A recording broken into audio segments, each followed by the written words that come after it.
తన పార్లమెంట్ పరిధిలో కాంగ్రెస్ పార్టీ బలపరిచిన అభ్యర్థుల విజయాన్ని కాంక్షిస్తూ కాంగ్రెస్ నేత అటు ఖమ్మం ఎంపీ రామసహాయం రఘురామరెడ్డి విస్తృత ప్రచారం నిర్వహిస్తున్నారు. అటు కొత్తగూడ నియోజకవర్గంలోని చేతకొండ గ్రామంలో ప్రస్తుతం ఆయన ప్రచారం కొనసాగిస్తున్నారు. ప్రస్తుతం ఆయనతో మాట్లాడి పూర్తి విషయాలు తెలుసుకునే ప్రయత్నం చేద్దాం. సార్, గ్రామీణ స్థాయిలో అసలు ఎలా ఉంది సిచ్యువేషన్? గత 10 ఏళ్ల పాటు బీఆర్ఎస్ అధికారాన్ని చలాయించింది. ఆ తర్వాత 2.5 ఏళ్ళు అవుతుంది కాంగ్రెస్ అధికారంలోకి వచ్చి. ఇంకా క్షేత్రస్థాయిలో ఎటువంటి సమస్యలు పేరుకుపోయి మీ దృష్టికి ఎటువంటి సమస్యలు వస్తున్నాయి? ప్రధానంగా ఎక్కువ మంది లబ్ధిదారుల సంఖ్య పెంచాలని, ఇందిరమ్మ ఇళ్ల సంఖ్య ఇంకా పెంచాలని ఎక్కువగా డిమాండ్ చేస్తున్నారు, కోరుతున్నారు. సో మీ దృష్టికి వచ్చినటువంటి సమస్యలు ఏంటి? వాటి పరిష్కారం కోసం భవిష్యత్తులో ఎటువంటి కృషి చేయబోతున్నారు? ఇప్పుడు ఎక్కువ శాతం ఇప్పుడు 10 ఏళ్లలో బీఆర్ఎస్ ప్రభుత్వం మీరే అన్నారు ఇండ్లు ఇవ్వలేదు. కాంగ్రెస్ ప్రభుత్వం వచ్చినాక ఇప్పుడు ఇండ్లు వచ్చినాయన్నమాట. ఒకటేసారి అందరికీ ఇండ్లు రావు కదా. ప్రతి అసెంబ్లీ సెగ్మెంట్కి 3,500 ఇండ్లు ఇవ్వబడుతున్నాయన్నమాట. కొంతమందికి ఫస్ట్ ఫేజ్లో వస్తాయి, కొంతమందికి సెకండ్ ఫేజ్లో వస్తాయి, థర్డ్ ఫేజ్లో కూడా వస్తాయి. అయితే నేను ఇప్పుడు తిరుగుతుంటే కొన్ని అవకతవకలు అవపడుతున్నాయి. కొన్ని L1లో వచ్చే ఇండ్లు L1లో రాలేదు,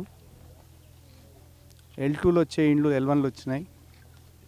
కొంతమంది రెంట్కుంటుంటే వాళ్ళకి తెలవక ఆ రెంటల్ హౌస్ ముందర నిలబడ్డారనమాట. అయితే ఏమైంది, విలేజ్ ఆఫీసర్ ఆ ఫోటోగ్రాఫ్ తీసుకున్నాడు. ఏం పడుతుంది, ఇల్లు పడుతుంది, కానీ ఇల్లు ఆనది కాదు, ఆ వ్యక్తిది కాదు. ఆ ఇష్యూస్ కూడా ఉన్నాయన్నమాట. అన్ని తప్పులు చాలా మటుకు తప్పులు ఉన్నాయన్నమాట. చాలా వరకు రోడ్లు, డ్రైన్స్, ఈ వర్క్స్ ఆల్మోస్ట్ కంప్లీట్ అవుతున్నాయి. ఇందిరమ్మ ఇళ్ళు ఒకటి, తర్వాత కొంత పోడు భూముల ప్రాబ్లం ఉంది. ఇటు లేదు, ఎక్కువ అటుపక్క ఉంది. పోడు భూముల పట్టాలు మీకు తెలిసిన విషయమే. అది ఫారెస్ట్ డిపార్ట్మెంట్కి చెందిన ప్రాబ్లము. ఇక్కడ సర్పంచ్ ఎలక్షన్లో ఎన్నో ఇష్యూస్ ఉంటాయన్నమాట. ఎందుకంటే ఇక్కడ అభ్యర్థిది ఒక ఆఫీషియల్ కాంగ్రెస్దా లేదా బీఆర్ఎస్దా లేదా వేరే ఇతర పార్టీల సింబల్స్ ఉండవు అన్నమాట. కొంత ఇబ్బందులు ఉంటాయి. ఇంకా ఒక ఊళ్ళో 2-3 వర్గాలు ఉండటం సహజమే. అంటే సాధారణంగా రాష్ట్ర వ్యాప్తంగా ఒక పరిస్థితి ఉంటుంది. ప్రధానంగా కాంగ్రెస్ వర్సెస్ బీఆర్ఎస్కి ఎక్కడ పోటీ కనబడుతుంది. కానీ ఇక్కడ మీ మిత్రపక్షంతో మళ్ళీ మీరు కూడా పోటీకి దిగాల్సినటువంటి సిచ్యువేషన్. గతంలో ఆయన గెలుపు కోసం కాంగ్రెస్ పార్టీ శ్రేణులు సహకరించారు, వారికి వెన్నంటే నిలిచారు. కానీ ప్రస్తుతం ఇప్పుడు అటు సిపిఐ వర్సెస్ కాంగ్రెస్ మధ్య ప్రధాన పోటీ కనిపిస్తుంది. కూడా చెప్తాను మీకు. ఇక్కడ ఒకటి మీరు గమనించాలి. పోయినసారి ఎలక్షన్లో కాంగ్రెస్ పార్టీ మన ఎమ్మెల్యే గారికి పూర్తి మద్దతు ఇచ్చింది. ఈ ఊళ్ళలో చూస్తున్నాం. మేజర్ కంప్లైంట్ ఏంటంటే సింహం గుర్తుకి ఓటేసి ఆయనకు వ్యతిరేకం చేసిన వ్యక్తులకే వారు తీసుకొచ్చి సీట్లు ఇచ్చారు. అన్యాయం అది. కాంగ్రెస్ వాళ్ళు కొట్లాడి ఎమ్మెల్యే గారికి ఓటేశారనమాట. అంటే తెగిచ్చి ఓటేశారు కాంగ్రెస్ వ్యక్తులు. ఆయనకు వ్యతిరేకం చేసిన వాళ్ళని తీసుకొచ్చి వాళ్ళ సిపిఐకి క్యాడర్ లేక, సర్పంచులు లేక వాళ్ళని తీసుకొచ్చి వేశారు. అది ఎంతవరకు న్యాయం? ఒకవేళ మా కాంగ్రెస్ పార్టీ నుంచే ఒక క్యాండిడేట్ తీసుకొని వేస్తే ఓకే, 2 వర్గాలు అయిపోయినాయి, కొట్లాడుకుంటున్నారని నేను ఒప్పుకుంటుంటాను. కానీ ఇది అబ్సల్యూట్ అన్యాయం అనమాట. ఆయనకు వ్యతిరేకం చేసిన వాళ్ళకి ఇచ్చాడు. సరే, అది వారు వ్యవహారం. గత కొద్దిసేపు క్రితం కూనంనేని గారు కూడా ఈ అంశంపై స్పందించారు. తనకు అసెంబ్లీ ఎన్నికల్లో కాంగ్రెస్ మద్దతు ఇచ్చింది, పార్లమెంట్ ఎన్నికల్లో కాంగ్రెస్ ఎంపీ అభ్యర్థి రఘురామరెడ్డి గెలుపు కోసం సిపిఐ శ్రేణులు సహకరించారు, అక్కడికి చెల్లైందంటూ కూడా. అంటే మీరు చూడండి, డిఫరెన్స్ చూడండి.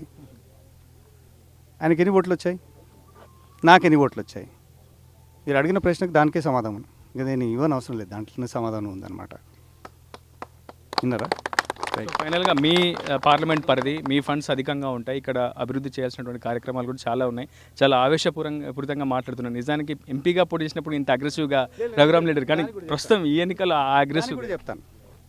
ఎక్కడ పోయినా ఇప్పుడు మేము ఎక్కడ పోయినా అందరితో మంచిగా మాట్లాడుతున్నాం అనమాట. కానీ కొన్ని ఊళ్ళల్లో మేమేం చూస్తున్నాం అంటే బెదిరిస్తున్నారు. అది కాంగ్రెస్ ఎప్పుడు చేయదు, అది కరెక్ట్ కాదు. ఇప్పుడు వీళ్ళని అడగండి. ఇప్పుడు ఒక్కసారి నాతో మాట్లాడినాక వీళ్ళ దగ్గర మైక్ పెట్టి అడగండి. ఈ ఒకటే ఊరు కాదు, ప్రత్యేకంగా లక్ష్మీదేవిపల్లి మండలంలో కొన్ని ఊళ్ళలో బెదిరిస్తున్నారు. నిన్న పాలవంచ మండలానికి వెళ్ళా, చక్కగా చెప్పారు ఆడ. అంటే ఎమ్మెల్యే చెప్పిందని అంటలేదు నేను. ఆడపోయి చక్కగా వాళ్ళు ఏం చెప్తున్నారంటే, నువ్వు సిపిఐకి చేయకపోతే మీకు ఇండ్లు రావు. అది నేను చెప్తలేను, నేను ఎక్కడ చెప్తలేను. ఇటువంటి వ్యాఖ్యం కూడా నేను ఎక్కడ తీస్తలేను అనమాట. కూనంనేని గారు కూడా ఒకటే విషయం చెప్తున్నారు. పార్టీ రాష్ట్ర కార్యదర్శిని నేను, పార్టీని సంస్థాగతంగా బలోపేతం చేసుకోవాల్సినటువంటి బాధ్యత కూడా నా మీదే ఉంటుంది వచ్చి స్థానిక సంస్థల ఎన్నికలు. సో ఇది ఒక బేస్మెంట్గా పరిగణిస్తూ ఉంటాం. సో ఖచ్చితంగా స్థానిక సంస్థల ఎన్నికల్లో సిపిఐనే గెలిపించాలి అనేది ప్రధాన నినాదంగా నేను ముందుకు వెళ్తున్నానని కూడా ఆయన చెప్తా ఉన్నారు. సో కాంగ్రెస్ శ్రేణులు ఎక్కడ కూడా మనస్పర్ధలకు గురి కావద్దు, మీ ప్రయత్నాలు మీరు చేసుకోండి, నా వంతు ప్రయత్నం నేను చేసుకుంటాను, నా సొంత నియోజకవర్గం కొత్తగూడెం. సో ఇక్కడ సిపిఐ అభ్యర్థులనే గెలిపించాలని నేను ఖచ్చితంగా కోరుతానని అదే చెప్తున్నారు, అదే ప్రచారం కూడా చేస్తారు. సిపిఐ అభ్యర్థి లేడు కదా ఇక్కడ. మీరు చూస్తే అందరు సింహం గుర్తు అభ్యర్థులే. మరి వాళ్ళు ఉంటారో ఉండరో అది వేరే సంగతి. ఎందుకంటే ఆల్రెడీ తెలిసింది, కొంతమంది వెళ్ళిపోతారు సింహంకు, మళ్ళీ వేరే క్యాండిడేట్ వచ్చి పెడితే వెళ్ళిపోతారు. సరే, దాని గురించి మనకు ఎందుకు చర్చ. ఇప్పుడు సర్పంచ్ ఎలక్షన్ ఒకరొకరు మాట విన్నరు, పెట్టుకున్నారు అభ్యర్థులు. నేనైతే ఎవరిని బెదిరిస్తలేను. కాంగ్రెస్ గురించి మాట్లాడుతున్నా, కాంగ్రెస్ అభ్యర్థికి ఓటేయమని అడుగుతున్నా. ఊళ్ళలోకి పోయి ఇండ్లు రావు బెదిరియటం అనేది నేను చేయలేను, కాంగ్రెస్ చేయదు కూడా. అంతే. దాని గురించి ఇంకా వేరే పార్టీ గురించి నేను మాట్లాడదలుచుకోలేదు. అంటే మీరు చెప్తున్నారు నేను ఎంపీని, ఖచ్చితంగా ఎన్ఆర్ఈజీఎస్ ఫండ్స్ అన్నీ కూడా నా పరిధిలోనే ఉంటాయి, నేను సంతకం పెడితేనే ఫండ్స్ వస్తాయని చెప్తున్నారు. కానీ నేను ఎమ్మెల్యేని, నా పరిధి లేకుండా, నా ప్రమేయం లేకుండా ఎక్కడ ఏ గ్రామం కూడా అభివృద్ధి చేయదని కూననేని గారు అంటున్నారు. సో ఇక్కడ ఒక కన్ఫ్యూజన్ స్టేట్మెంట్స్కి ఓటర్లు కూడా గురయ్యే అంటే మీకు కొంత అవగాహన ఉంది కదా. ఈజీఎస్ ఫండ్ ఎక్కడి నుంచి వస్తుందండి? Central government. చెప్పండి, లాస్ట్కి చెప్పండి, ఎందుకంటే మీకు అయిపోయి ఇంకా దాని క్వశ్చన్ మీరు చెప్పింది. ప్రస్తుతం ఆయన తనదైన శైలిలో ప్రచారం చేస్తున్నారు. ఎంపీ రామసహాయం రఘురామ్ రెడ్డి ప్రస్తుతం ఓటర్లను కూడా ఓటు వేయాలంటూ అభ్యర్థిస్తున్నారు. కాంగ్రెస్ పార్టీ బలపరిచినటువంటి సర్పంచ్ అభ్యర్థులను గెలిపించాలని కోరుతున్నారు. ఎక్కడ కూడా తాను ఎంపీగా కానీ కాంగ్రెస్ పార్టీ నేతగా కానీ బెదిరింపులకు గురి చేయట్లేదు. కానీ ప్రత్యర్థులు మాత్రం అటు ఓటర్లను భయభ్రాంతులకు గురి చేస్తున్నారు.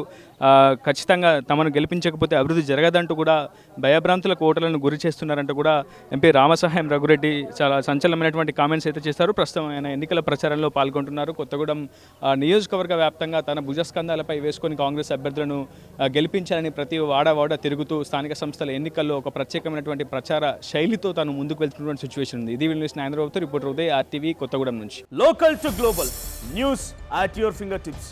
మీ చేతిలో ఒక ఆయుధం. Download Raw TV app. Media legend Ravi Prakash is back.